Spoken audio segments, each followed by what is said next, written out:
Ciao dall'Italia! Now, if you've been watching this channel for a while, you will know that I am a passionate, fanatic, obsessive sourdough baker and eater. Honestly, I stumbled into making sourdough pizza the first time I did it. Sourdough pizza, that's a thing. I actually made some dough to become a loaf of bread, and then I was like, oh, you know what would be really good for dinner tonight? Pizza. I used my go-to sourdough bread recipe and then did just a couple extra steps at the end, and bada bing bada boom, I had this amazing sourdough pizza, and I was like, wait, is that easy?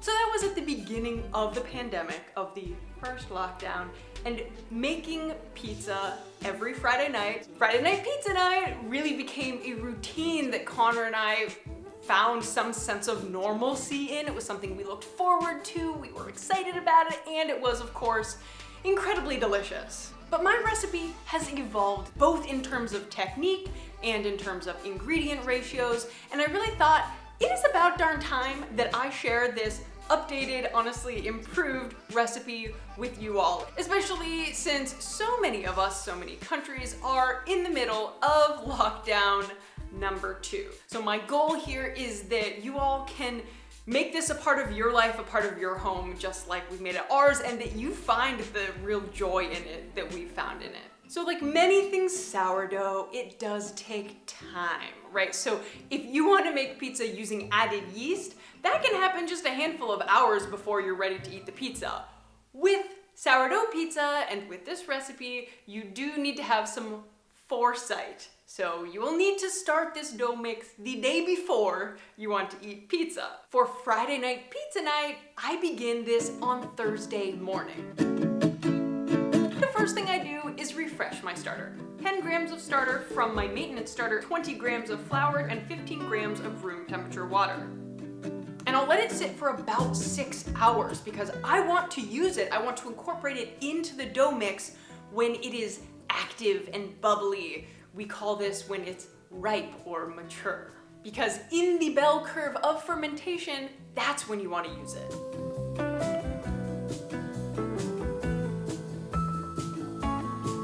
Right, so after I've mixed my starter, the day goes on, hours pass, and then it's time to start the dough mix. And my first step in doing that is the auto-lease. So I'm going to mix all my flours and my water and let that sit. And in that is 225 grams of this durum wheat and 25 grams of tipo 00, their all-purpose flour equivalent. A quick tangent on flours.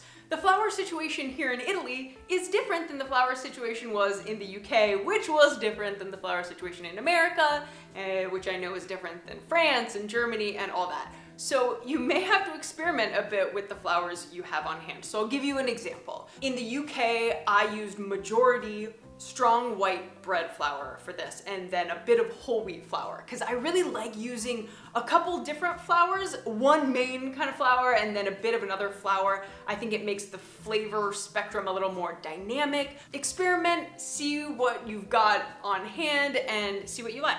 From my experiments here in Italy, it seems that durum wheat is the best thing to use as my main flour.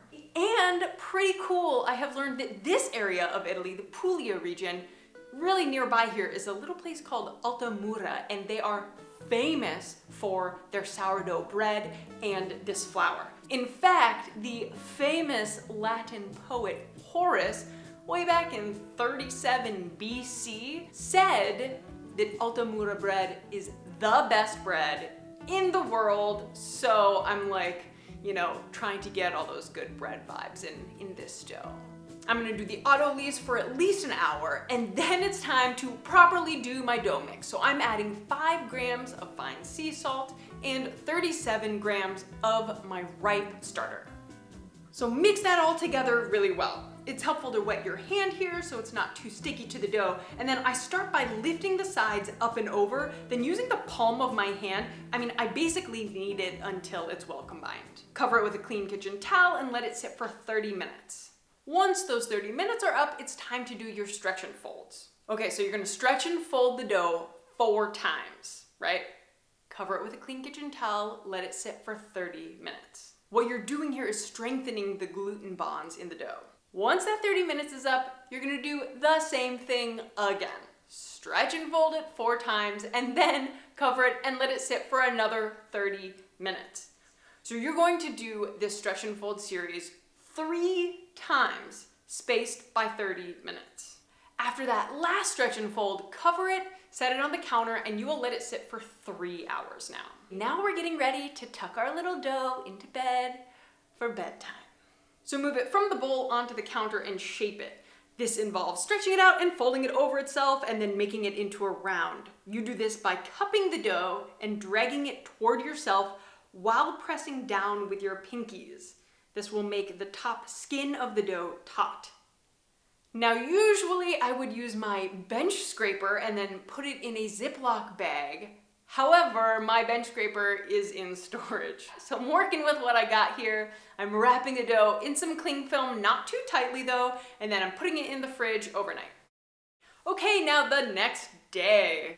The sun is shining and I'm going to separate my beautiful dough into 2 equal size pieces.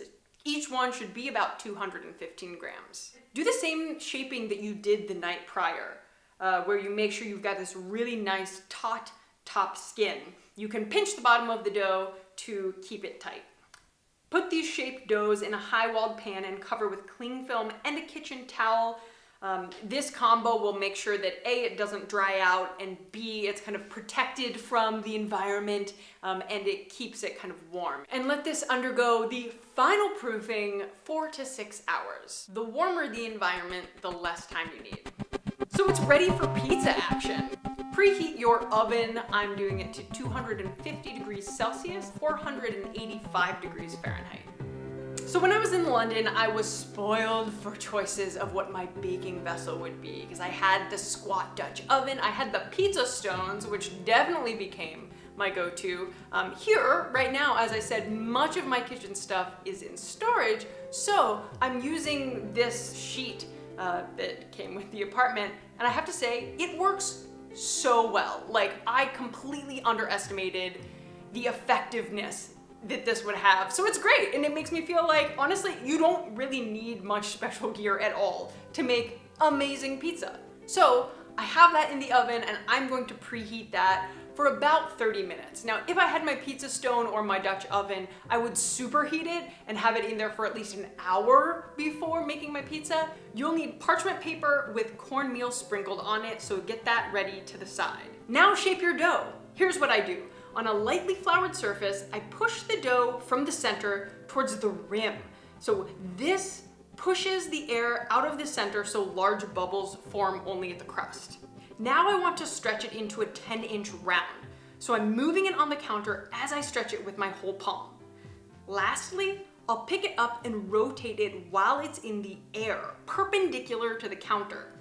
Then place it on the cornmeal covered parchment paper, and you can do any final shape tweaking here.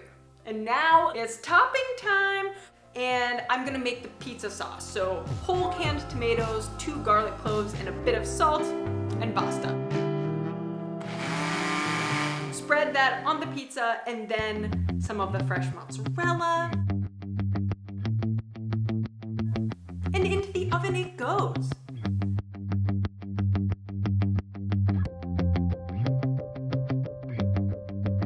I'm gonna put the basil on in just the last 2 minutes of baking.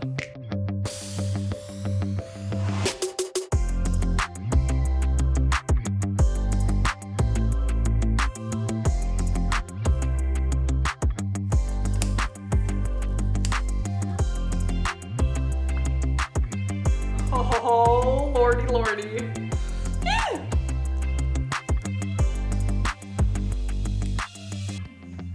It's so good. It's so simple. It's so good. I mean, this is great. Yeah, it's never not great. And some Pugliese local wine, Primitivo, to wash it down. Yeah, I'm in Italy. All right, so that's 1 down. Now let's see what Connor comes up with for the toppings of the second pizza. Potatoes, peppers, and paprika, and pepperoni. Woo!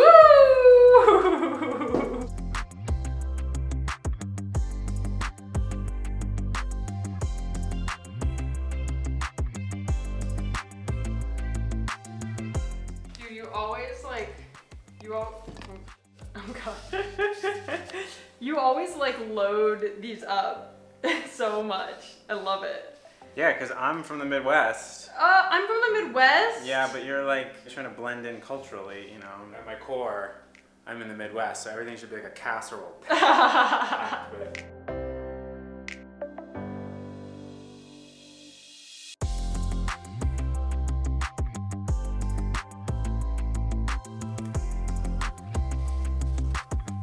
Pizza Friday, man. It's the best. It's really good. Good job, babe. Thank you. This pizza dough is so good. It is a staple. I hope you all enjoy it. And now if you're still watching, I have a very important PSA for you.